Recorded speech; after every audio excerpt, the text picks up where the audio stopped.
Happy Sabbath. It is Christ, and is in the Garden of Gethsemane. He says that my soul is exceeding sorrowful. Unto what?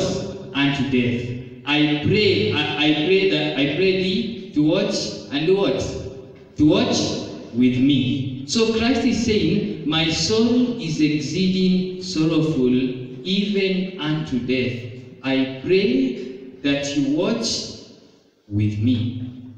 When Christ was in the Garden of Gethsemane, he suffered. He was suffering. That is why he said that my soul is exceeding sorrowful unto death. Christ suffered more at the Garden of Gethsemane than at the cross. Let us go to Hebrews 2. Hebrews 2. Hebrews 2. Hebrews 2. We read verse 9. Hebrews 2. We read verse 9. Then we see Christ, who was made a little bit lower than the angels, that he may do what? He may, happy Sabbath, that he may, happy Sabbath. Hebrews chapter 2, we read verse 9. Are we there? Then we see Christ, who was made a little bit lower than who? Than angels, that he may do what? That he may suffer death. Are you together? He was crowned with what? Glory and honor. Are you together? That by the grace of God, he should taste death for every man. Listen to the last part of that verse. That he should taste death for every man. What do you understand by the term taste death? It is experience death for every man. Listen to this quotation. Ellen White writes in the book Desire of Ages, page 690. Page 690, paragraph 1. She writes this, that Christ's agony did not cease. His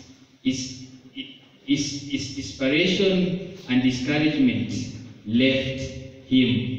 He came forth, that is from the Garden of Gethsemane. He came forth at peace. He came without that desire. He came forth calm and serene. Then he after with that he looks like, I feel like giving up. But he came forth calm and serene. A heavenly peace rested upon his blood-stained face. For he had borne that which no human being could ever bear. For he had tasted the suffering of death for every man. It was in the Garden of Gethsemane, Ellen White says, it is in the Garden of Gethsemane that Christ tasted death.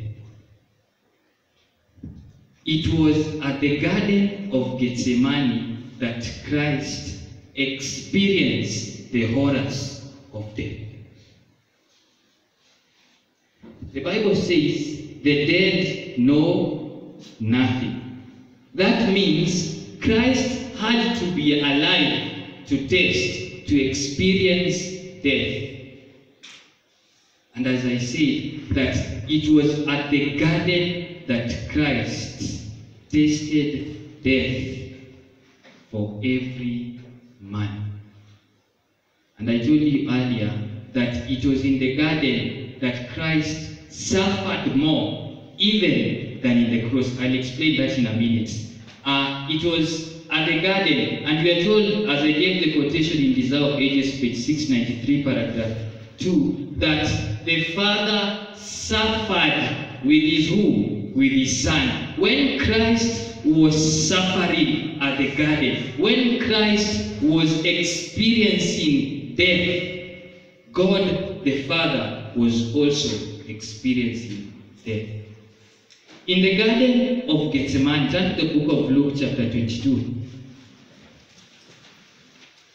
Luke 22. Luke 22, verse 42. Luke 22, verse 42.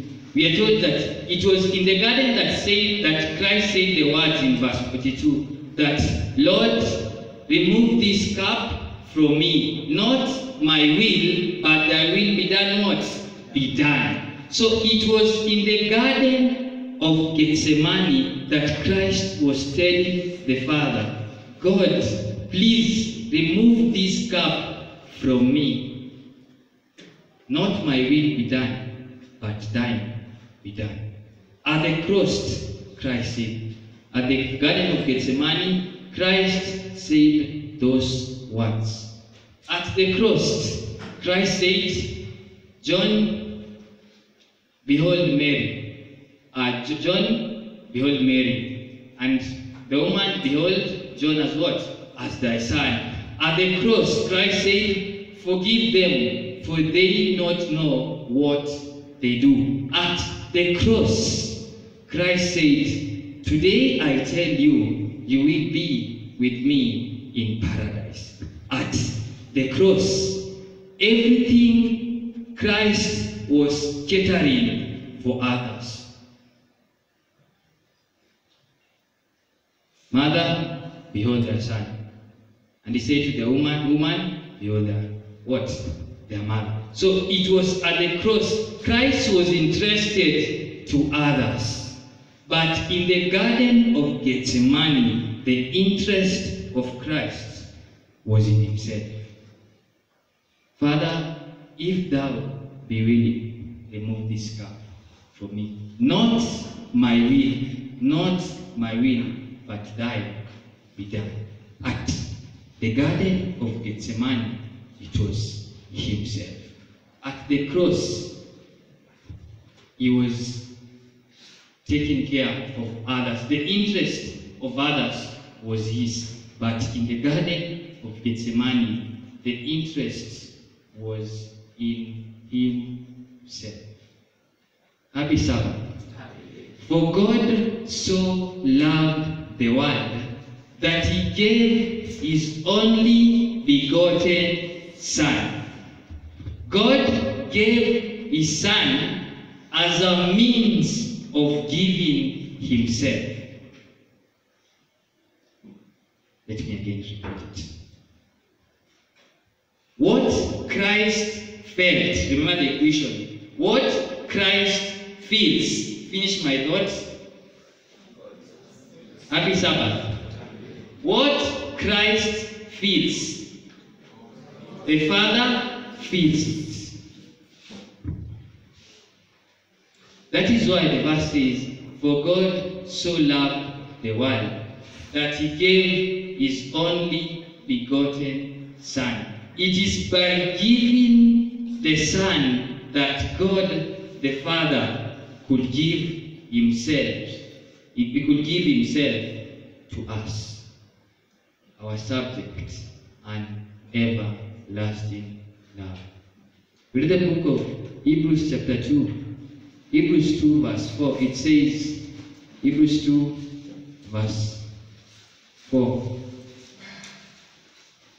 Hebrews 2 verse 4. It was at Gethsemane that Christ suffered more. And what he suffered, it was the same thing that also the Father suffered.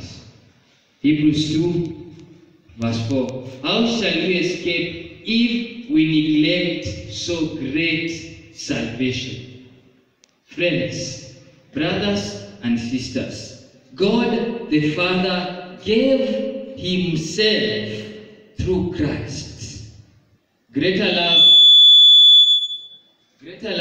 had no man than this, that a man laid down his life for his friends.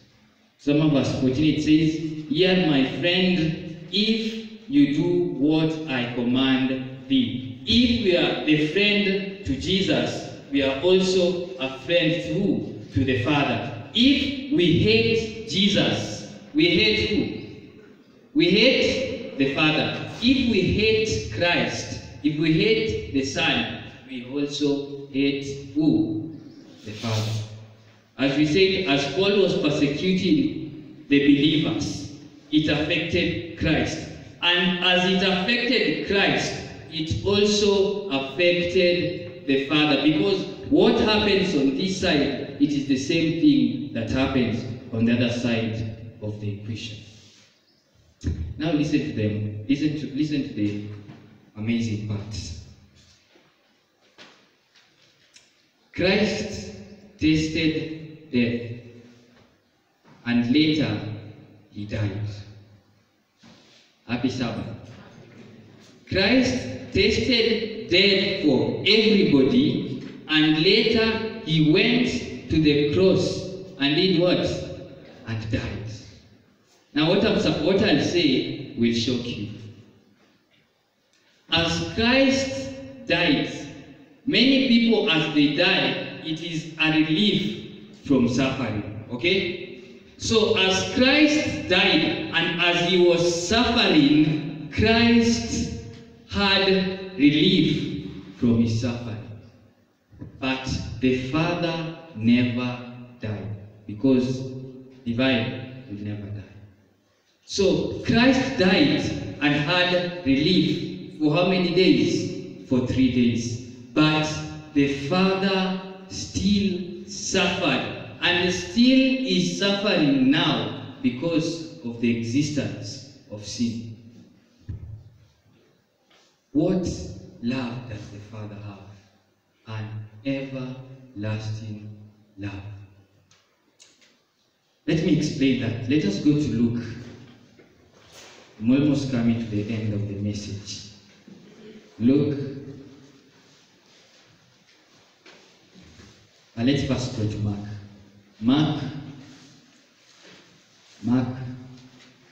Mark chapter 15, we read from verse 34.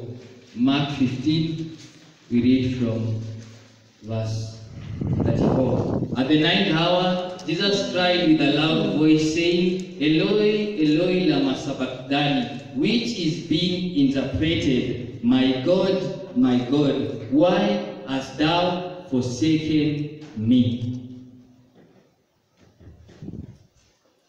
As Christ suffered, the Father suffered. But as Christ died, the Father never died. God the Father has an everlasting love.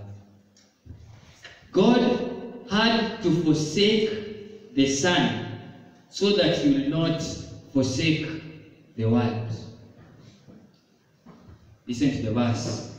My God, why hast thou forsaken me? At one point, God the Father had to forsake the Son so that he may not forsake the world. Let me give an explanation as I explain. We have the world, this side, we have God, and we have the Son. Okay? Let me put the Son on my right hand. We have the Son, we have God, we have the world. Okay? Are you having the picture?